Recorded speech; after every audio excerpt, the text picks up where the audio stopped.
Wow. Wow, this is some really deep stuff. I don't know what just happened, but something happened inside of me. Something snapped. Something. I wasn't expecting that either. Sorry. It's okay. It's all right. It's beautiful.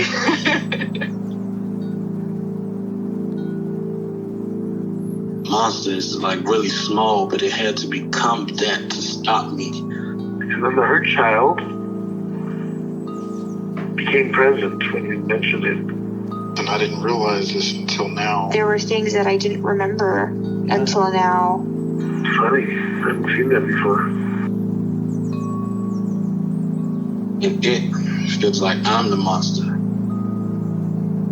I'm kind of seeing images of things.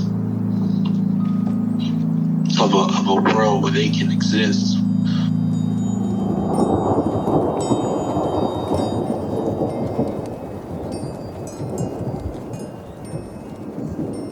This clarity brings all kinds of answers. It's clear. She hugged me and then went back to her place, I guess, in my heart. Oh, it wants to come out. It wants to bippity boppity boop Cinderella me. She's melted into my chest. It's ooey gooey. All week been finishing things, cleaning up more, started eating vegetables again last week. And it kind of just started happening. It's almost like I just finished going through a meditation session. I feel light. When you hit that first joint, in the morning, and I actually feel a lot more awake.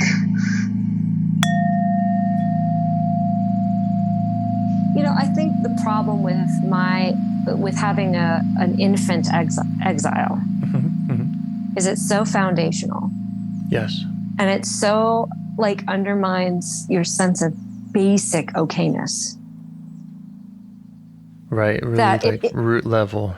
Yeah, that it's just really hard as long as that's there to say fantastic in any meaningful way. Because it's always not quite okay, Yeah.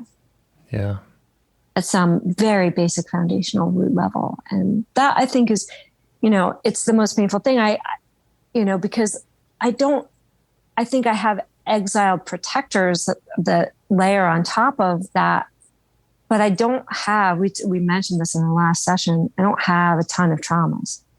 I don't have a lot of exiles. I think I have one core one. And then I've got a lot of protectors on top of that, and some of them have gotten exiled. And so there's this sense that I should be better than I am because I've been very lucky. Yeah. When I think about the people I work with or just people in my life and the difficulties, the multiple traumas, and I had a very good life. And it's upsetting how this one thing has a way of tainting all of that. Yeah. So I hope one day I can get to a point where I can answer that question, how are you, with something that feels genuinely positive. For me, if I say, I'm all right, that feels really, wow, all right, that's pretty good. Yeah, I would go with I like all right too. Okay, say okay and mean it. That's pretty fucking amazing for me. Mm-hmm. Yeah. Yeah. Yeah. So I have parts that aren't okay too. I'm not comparing, but no, but if it's not at the foundation and root of your existence, then it doesn't have to overwhelm everything else. Mm-hmm. It can come alongside of other experiences. But there's something about this that just is underneath everything else. And, can really make finding anything kind of joyful Yeah. or truly comforting, or just has a way of undermining everything. Yeah. But well, I wanted to let you in on, so we had the session with her, mm-hmm. our last session, which was really good. And then I had this kind of powerful experience a week or so later. It was in the morning. And I just kept getting this, I was trying to do my quote unquote homework of like making sure that I check in with, like, really check in and respond to her first thing in the morning and then at the end of my workday. And in one of these mornings, I was just getting this memory coming in again and again and again of the day that I kind of call it the day that my husband left me, only because like he actually kind of left a long time before that, but also like didn't leave until a long time after that. It was this long extended limbo that we were in. But the day that we physically separated, and there's this moment where he walked out the door to go to work and I was going to get on a plane. And it was not the end of the marriage. We had not decided that. But in mind, I kind of knew like he was leaving and this was probably the end of our married life together. Uh-huh. And I said as much, and he kind of looked at me as if what I said didn't make sense. Like he couldn't take it in. And then he left, and I had this memory of this moment just coming up again and again and again. And so I finally turned towards it. I was in my kitchen and I was like, what is important about this right now? Yeah. What is important about this memory right now?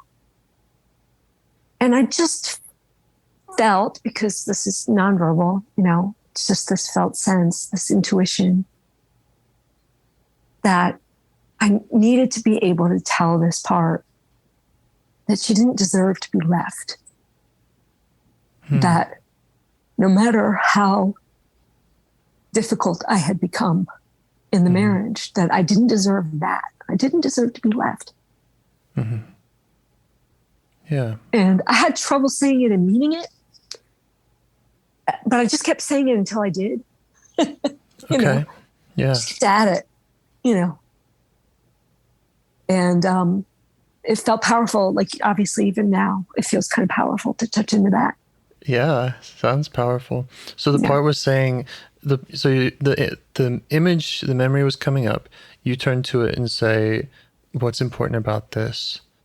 And the answer that you're getting back is about being left. It had this feeling almost like it deserved being left, or how painful that was. Yeah, just something about being left. Just something about being left. And the only thing that occurred to me that would be a response to that was that, well, you didn't deserve that. And then I got super emotional because it seemed so clear that, like, that's what I need to hear, or that's what I need to feel or believe, or that, that part of the belief that this part is burdened with is that she does deserve to be left because she's difficult. Right. And so being able to say, like, no, I had gotten difficult. I had. Sure. We were both going through a time that we were both not. Yeah, relationships are difficult. Yeah. Well, and I was going through a time where I was in a pretty bad place. I was in a kind of triggered state of agitation and shame and defensive anger against shame, like for like a year straight. I had begun very unpleasant to be around.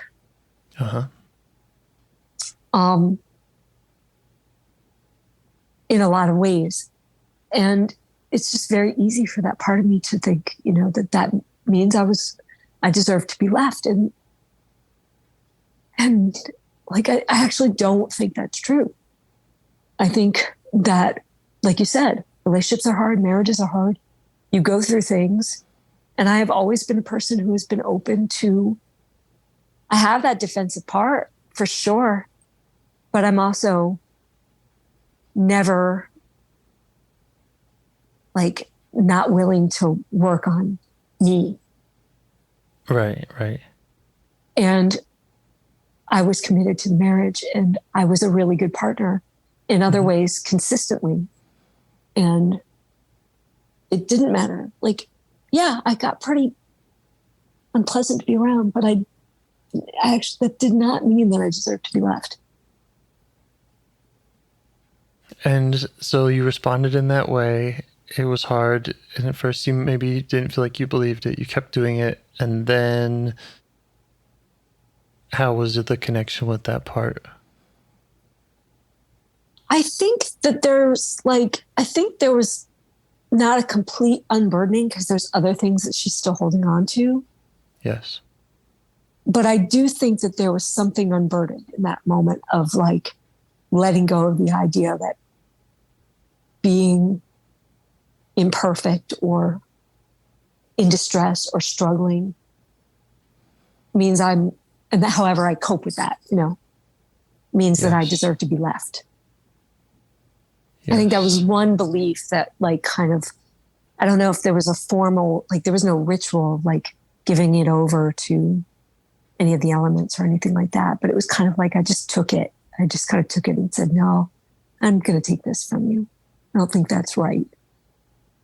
And so I feel like that piece has been less, she has other things she's still holding on to, but that piece has been less activated.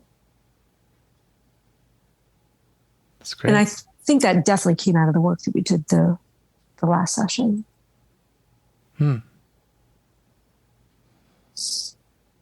So that was pretty cool. Okay, awesome. That's I'd love to hear more about that part, and what other burdens it's carrying and how you might help it with that.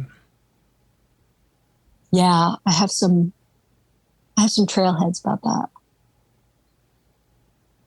About what I think she's still struggling with or holding on to. Part of me wants to really investigate more like that.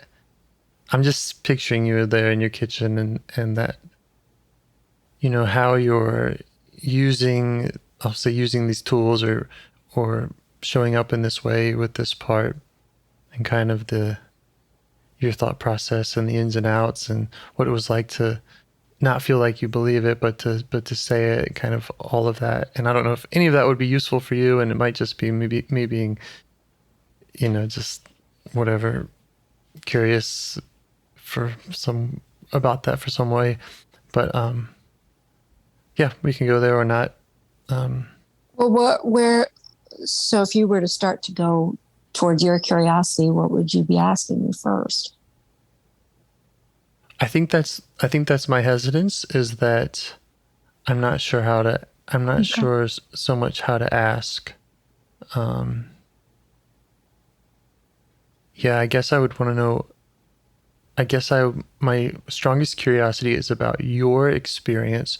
So if I'm saying you as kind of opposed or compared to a part. So if we're saying the part brings this memory, the part has this feeling, and then you're, responding in a certain way.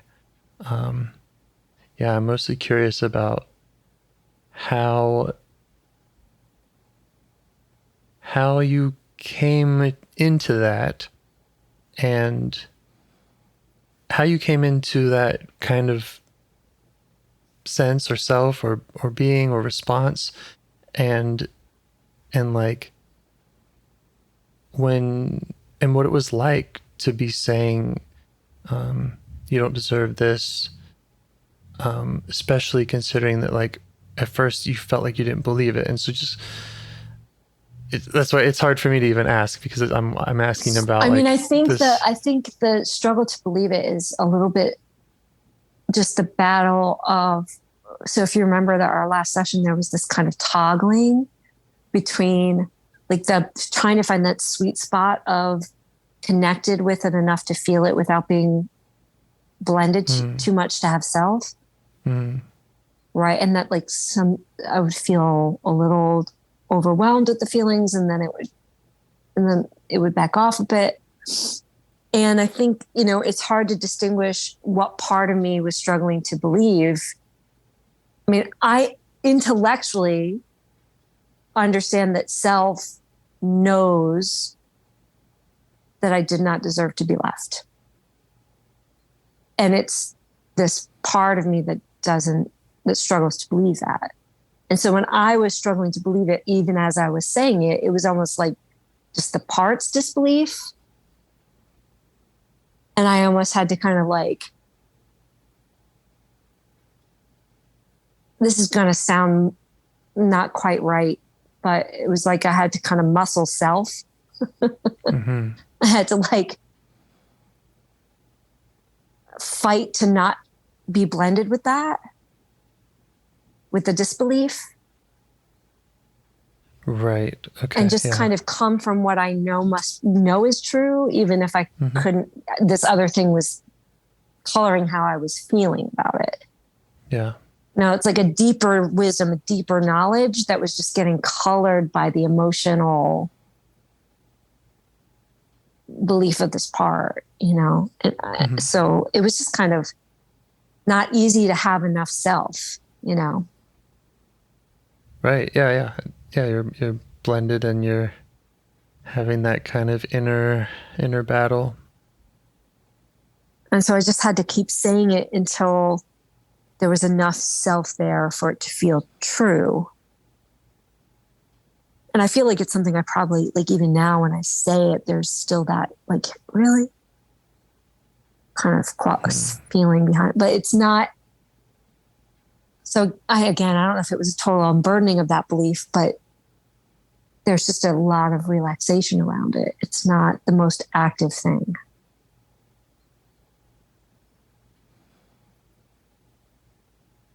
I don't feel like I'm waiting or anticipating being left all the time.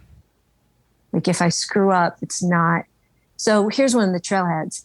At my mother's memorial, I did a eulogy, and I like to use humor. And so when I wrote the eulogy, I imagined these like funny moments where there's like some irony, or I'm ribbing my mother a little bit because she used to rib me, and that's part of what I was talking about. And then in the actual telling of the eulogy, I was too emotional to have any comedic kind of timing. Yeah. I was just sobbing through the whole damn thing. Yeah. And so then I didn't so first of all, I'm expressing a really deep emotion of pain, distress, upset. So that's right there a cue for something, the sense that I'm doing something bad or wrong. And then I'm not getting the quote unquote laughs that I'm like expecting. Yeah. And that's confirmation that I'm doing this wrong. And after the memorial was over and I started to calm down later in the day, I just started getting haunted by this thought that it must have seemed so backhanded to people, my eulogy. That I was actually criticizing my mother while like pretending to praise her. And I just got obsessed with the idea that oh God, that must have come off so backhanded. Yeah. And then I noticed, like I kind of was able to recognize, okay, this is pretty typical pattern for me. And I took the risk to ask to do a reality check with a couple of people, my brother, and I actually asked my ex, who attended virtually. And both of them were like, what? No, like, what are you even talking about? And that kind of helped me go, okay, yeah, this is just that thing where this part of me feels like her distress makes her bad and unlovable. Right. Yeah. I wasn't in as much of a panic about it though. where I needed to like fix it or I was going to be left. But I was in this kind of dark hole of like, what is wrong with me? Fucking, do this. Yeah. These things wrong. And so, and I know that, a month ago, I would have also been in this panic and needing to fix it somehow and trying to figure out how I could fix it. And I wasn't doing that. Wow. So something has shifted in a positive way, but there's definitely still. There's definitely still those remnants, those feelings of when there's distress, when there's pain, then that the meaning or the feeling is that you'll be left, and that it seems like that kind of permeates, like you were saying, it's underpinning all of those experiences. Yeah, well, I think that the what I'm saying is a little bit shifted for the better, is that I don't think there's as much panic about being left as much as there's just still this ongoing sense of badness.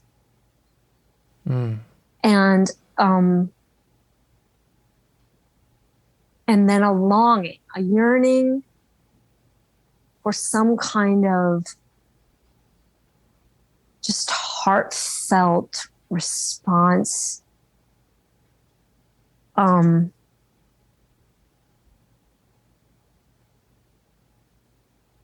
Some kind of like very clearly loving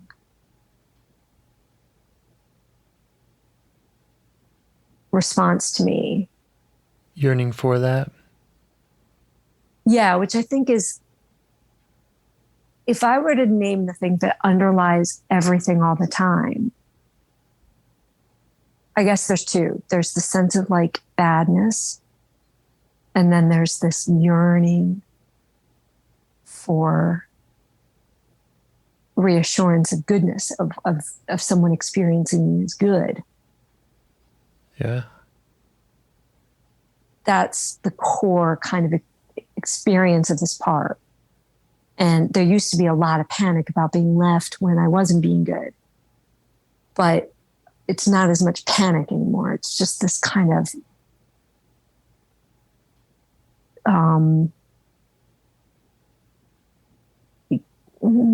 it's hard to put words to the sense of like bad. Mm-hmm. and then like how, like, someone come and give me the thing. Yeah. Yeah. Well, as usual, you have such a rich map. You have such an understanding of it, that to be able to describe it and to be able to experience it and see it and sense it. I think that's huge,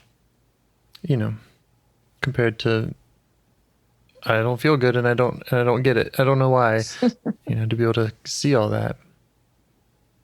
Yeah. And I think that there's less, like, the figure it out part definitely has a role in making sense out of it, all of it, and being able to put language to it. But I do have a sense that it's less from that kind of effortful figuring it out and more from just being in contact. Sounds like it. Yeah. Which feels good. But I do struggle to like, I do start to then try to figure out how to respond to her need. And then I know I'm off track the moment my figure it out part is doing that work, because it's not, it's just that heartfeltness that I'm looking for. And I had this moment of clarity about, like, that's one of the reasons why I married the man I married and why I have a hard time moving on from him, is that there was this very consistent, for much of the relationship, just consistent, heartfelt, positive response to me. Yeah. And it was so reassuring to this little one. Yeah. And I don't know what gets in the way of my giving it to her.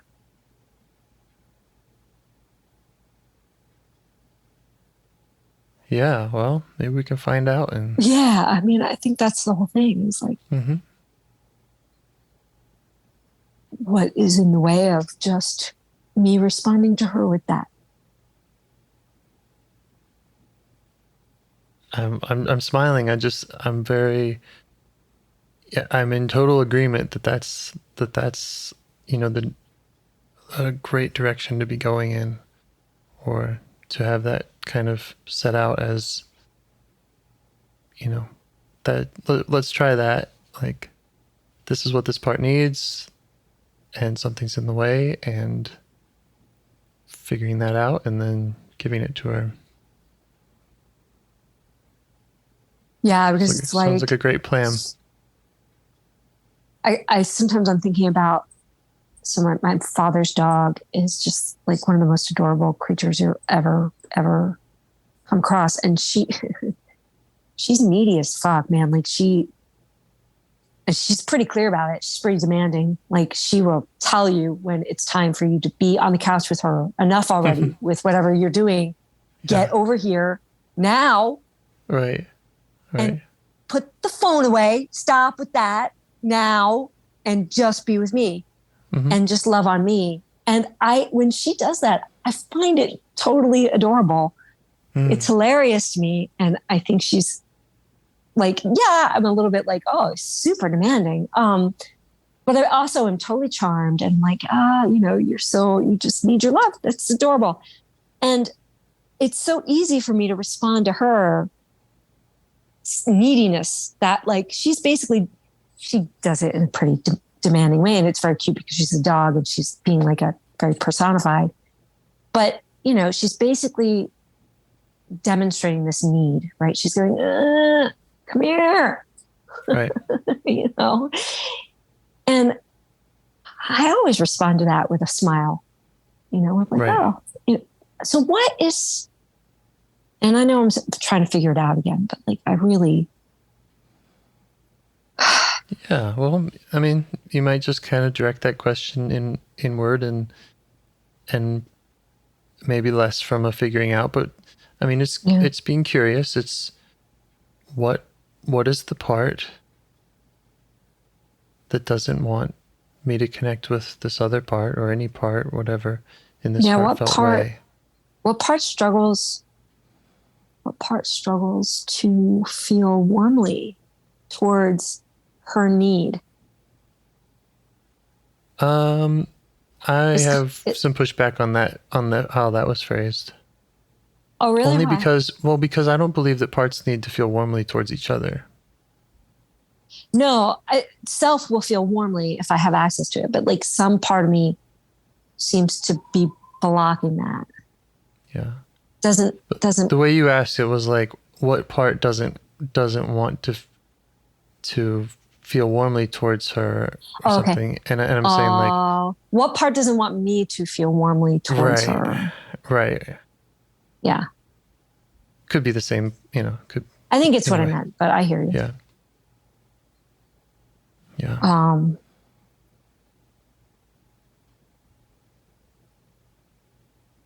And the answer might not be something that it has a clear description. Yeah. There is there's just a discomfort with like too much need as it applies to me. Like it's not a problem for my dog. Fine for her. She's a dog. But there is some discomfort from somewhere inside with too much me.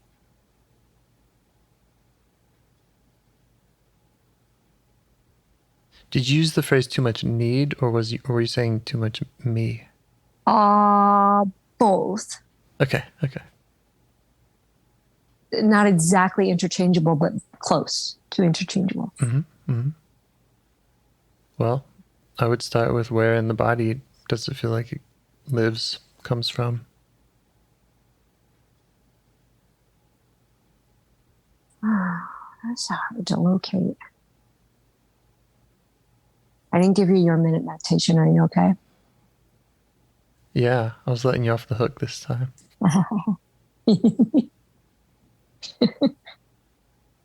Okay, let me see. I mean, it feels kind of heady.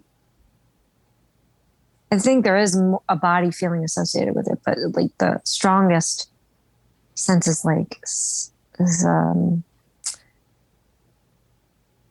almost like behind my eyes, or like my eyes want to kind of squint and go, I don't know about that. That might be.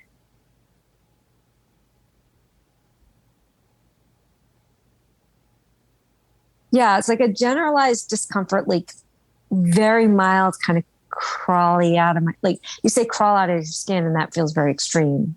But if you could take the volume on that feeling way down, it's just like a little bit of like, get me out of here. I don't know. And then, yeah, the thought and a lot of energy behind my eyes of like, my whole face wants to squint up. I'm just like, no. All right. How are you feeling towards it?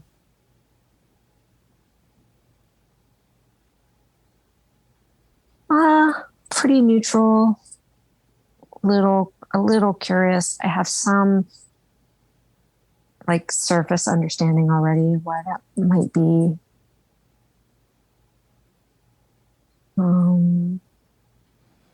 Which is kind of confirming right now. It's like, yeah, just a lot of messages going up in a lot of moments that like, tone that shit down.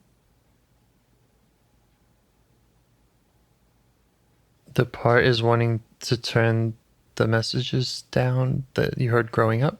No. That the message was, it's like kind of reminding me of all the different ways I got the message that I should tone the neediness and the meanness down.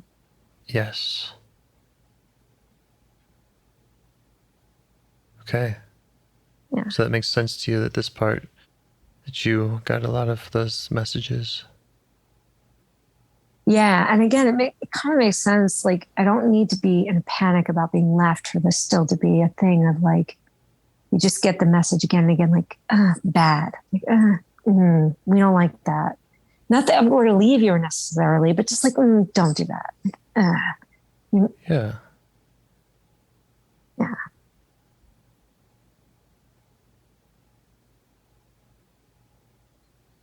And it's not exactly disgust or revulsion, but it's like just a sense of like, no, that's not good.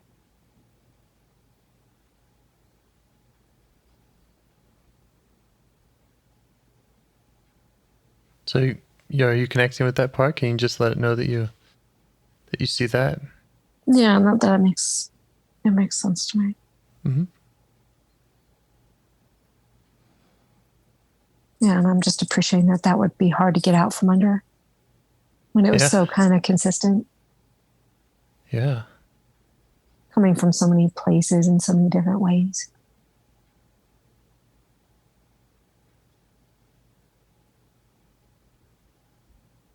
And it makes me kind of sad. Yeah. It is sad.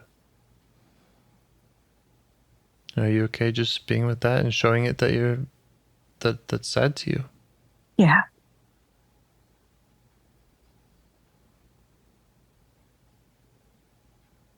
I'm finding there's a part that like wants to help, it's very connected to the figured out part, like wants to, like, how do we help this part get out of that? That's kind of keep getting in the way of staying just present with it though. Mm-hmm. Yeah. And, to figuring out part and to helping it out part, just you could let them know that this may serve that best, like just being with it. Yeah, that could help it out and could figure it out. So, but also you could also let them know that maybe they can have their input later. Yeah. Hmm. Yeah. Yeah.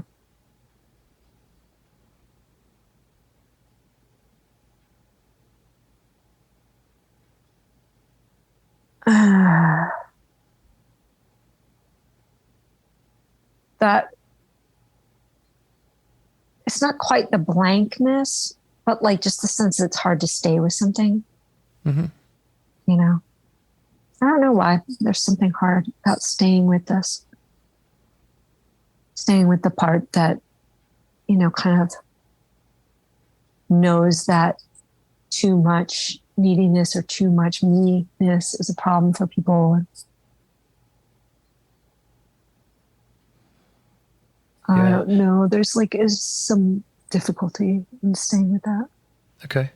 Does it feel like the part itself is saying, okay, that's enough, don't stay with me? Or does it feel like Oh, that's interesting. something else? Mm-hmm. It hadn't occurred to me. It doesn't feel like that, but I mean, that makes a lot of sense. It could be that, you know, it's part of the MO, right? Okay, enough with Could be, yeah. me. It's too much me. That would be very recursive. And I do have, my parts like to be recursive.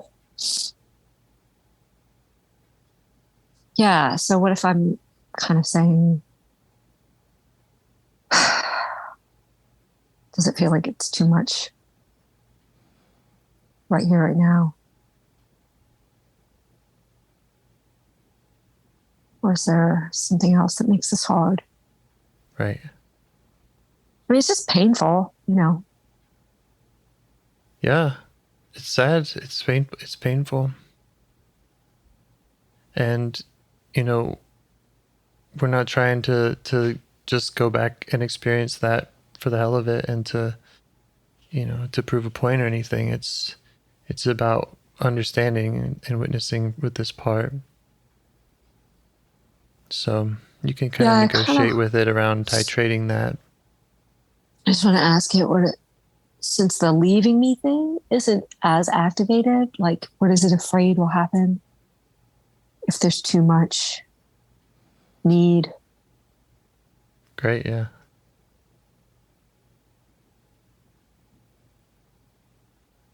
It really does just come down to that sense of badness, you know. Like even if people don't leave, there's just that feeling of like,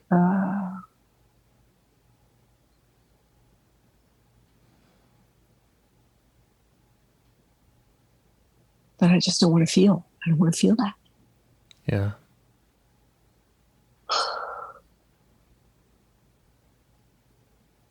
So it's a protector, right? It's protecting you from feeling that. Yeah. Wow. And I definitely can appreciate that. You've done this before.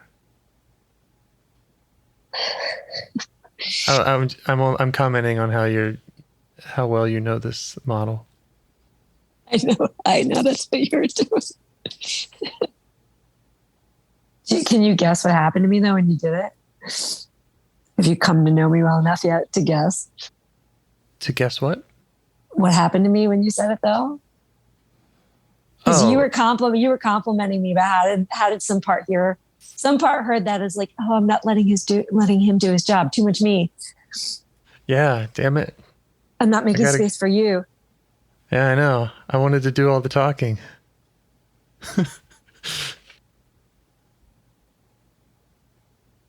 Exhibit A. Right. You showed this part appreciation. Yeah. Yeah. I mean, it is a shit feeling. It's a horrible feeling. Yeah. And it would be better if I didn't have to feel it. If I could just like get out in front of that by not needing too much or being too much, then yeah, that's great. Like that makes sense. We should do that, right? Definitely.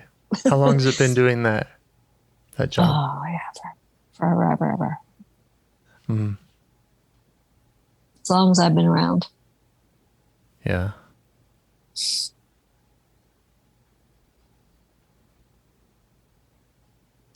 it wasn't always in all ways though. Like it started with too much need,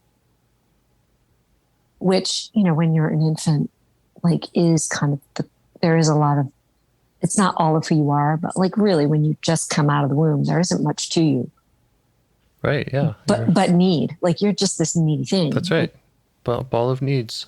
Yeah. So, I mean, that's part of where it gets interchangeable. But I think as I go through different stages of development, it becomes of like, just don't need. And then there's like later experiences that say, oh, and also don't be too much.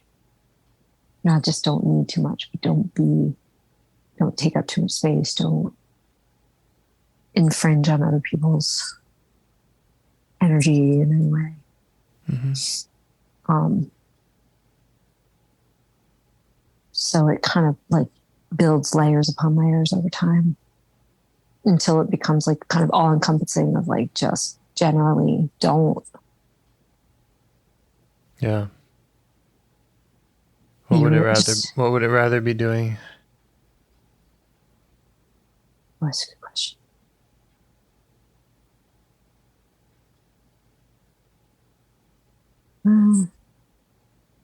I lost connection a little bit. Let me see if I can find it again.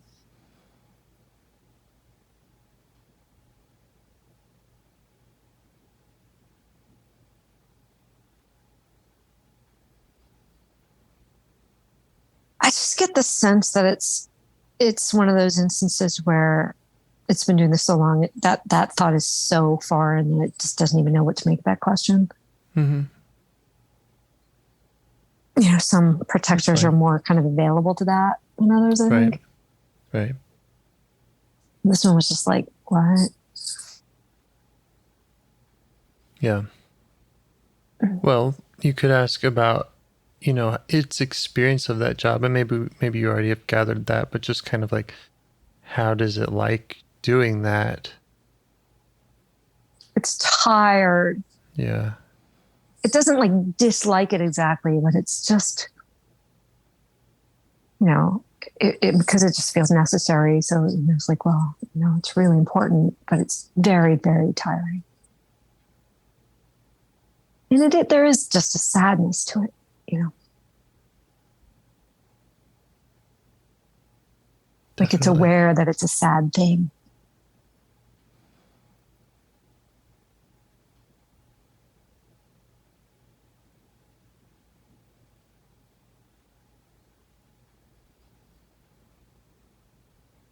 And what does it think about the idea of you going to that other part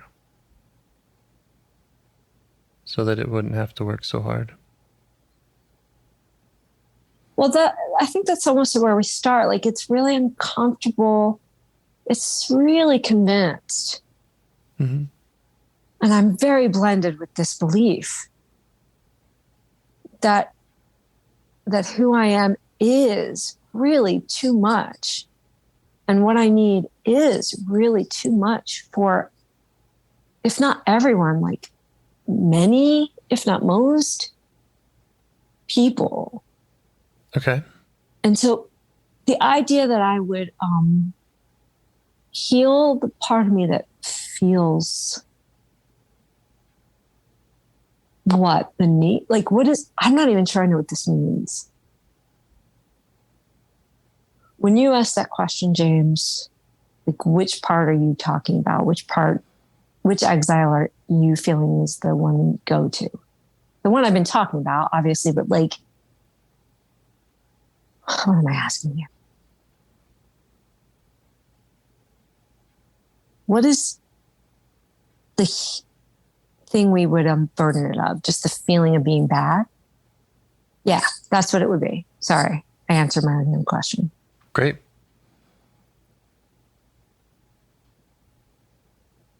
Yeah, this part really thinks that's a bad idea. Okay. Like it's really important that feeling of badness be there so that I don't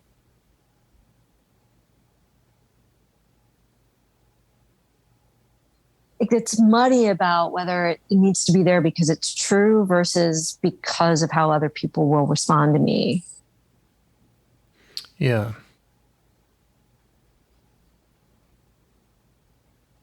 So there are possible concerns that you reduce this feeling of badness, and that brings on external effects, but then also possibly that would be going against what reality is, what's true. Is it like, if I don't feel bad, I'm just going to be this unleashed, unleashed need, unleashed too much energy, too much feeling, too much need. It's all just going to be unleashed. And then, and then I will either hurt people or be rejected in some way. Yeah. I mean, that seems reasonable. A reasonable hypothesis to me, if we were talking about how you're showing up in the external world. Yeah. But internally. Yeah, I'm often pointing out in my work with other people that the parts that don't know that there's a difference between feeling and expression are just very young. Right. Right. Well, so this is like, it's not, we can't hide everything. There's only so much separation between the internal and external. So they're not crazy to have those concerns of how you feel can reveal things about you externally. So, but yeah, that if there's a sense of badness, that this part's carrying, and it's something that self can go to and can show it, not tell it, but show it. I don't think you're bad. And then it has that one voice. It has that one person with the heartfelt love. Right.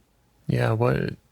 Wouldn't this part get to relax some with its job? And yeah, what are the concerns around that?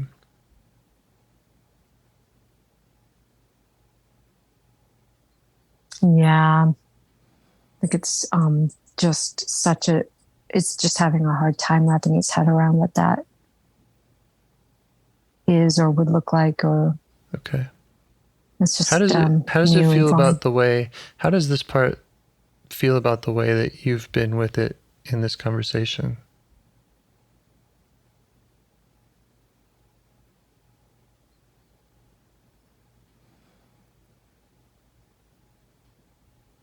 The way you've empathized with it, shown appreciation for it, tried to at least figure out what it would rather be doing, or how you can lighten the load.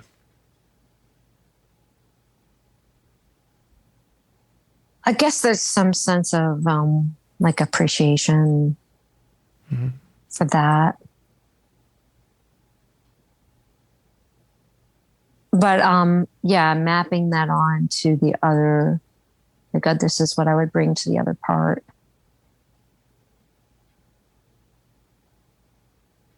Yeah, there's just a kind of does not compute kind of sense about all right. that. And I think that I wouldn't try to make that case necessarily computationally or logically, but like, okay, just love the hell out of this part. Just stay with it, come back to it over and over, prove to it, right, what you got to show parts, and that might make the whole question kind of moot.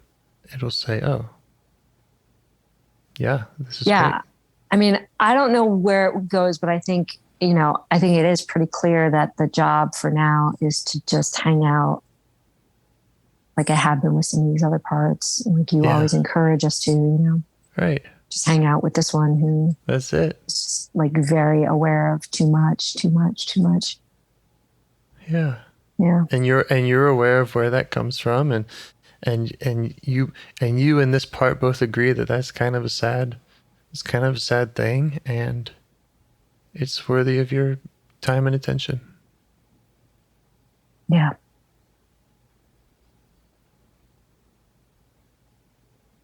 Yeah. Okay. I can do that. Yeah, you're doing it.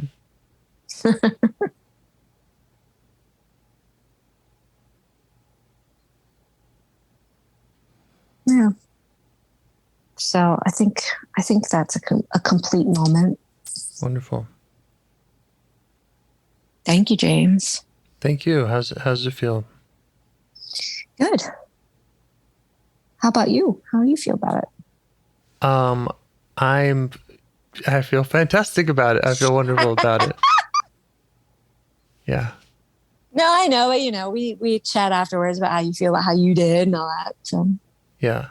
and this is not me like making space for you because I feel like it's been too much. I'm genuinely just curious how you feel about. I am really tickled. I'm pleased and really relieved at how well you traversed all of this, and how, the thing that you were worried about, like me not getting to have input enough, that's actually ideal for me, because like I don't feel like I even need to explain that, but yeah, it's like great.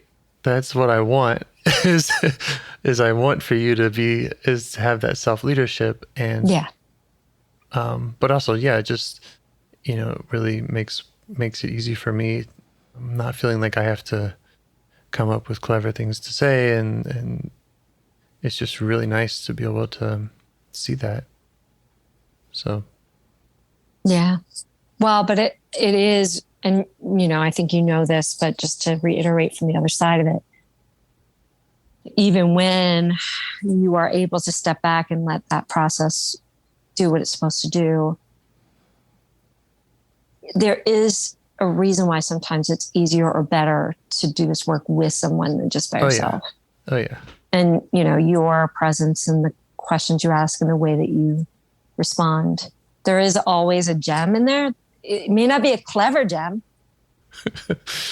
Yeah. like it's just a gem of responsiveness. It's just just some way that you will respond to me that triggers that like positively sets off something, like, oh, something will click that if I had just been doing it on my own, I probably would not have gotten to. So yeah, I think that's what it's all about. It's like, it's a joint project, in that we need a certain amount of self-energy, and the practitioner and the client, they're both bringing a certain amount, and somehow some days it's really on for one person and really not on for the other, and vice versa. And as long as there's that kind of threshold, that minimum viable self-energy available, then it works. Yeah. So thank you, James. Thank you. Have a wonderful day. You too. Bye-bye. Hope to hear from you soon. Bye. Yeah, will do. Do you want to help bring more self-energy to the world? If you'd like to participate in calls or help out with this project in any way, I'd love to hear your ideas. Join the Discord server or contact me at james@liveifs.com. A huge thanks to our audio engineer, Yvonne, for your care and diligence in editing the calls. To every caller for your courage in sharing some of your parts. And to anyone out there getting to know their internal system, keep going. Who knows, that might be the most selfless, helpful thing you can do for others, and you're the only one who can do it. If you'd like to see us reach the largest audience, we must please the almighty suggestion algorithms at iTunes and YouTube, and they don't care about the power of IFS. They're looking for likes and shares and comments, and the sooner the better. Follow the links in the show notes right here in your podcast player to make your wishes known. And now, a minute of meditation. Or if you prefer, pull over. You can do it in 60 seconds. Just click one of those links. They're right there, and give us a like or a 5-star rating. It would really help. If you think this project is helping people, you're helping people by sharing it. Thank you.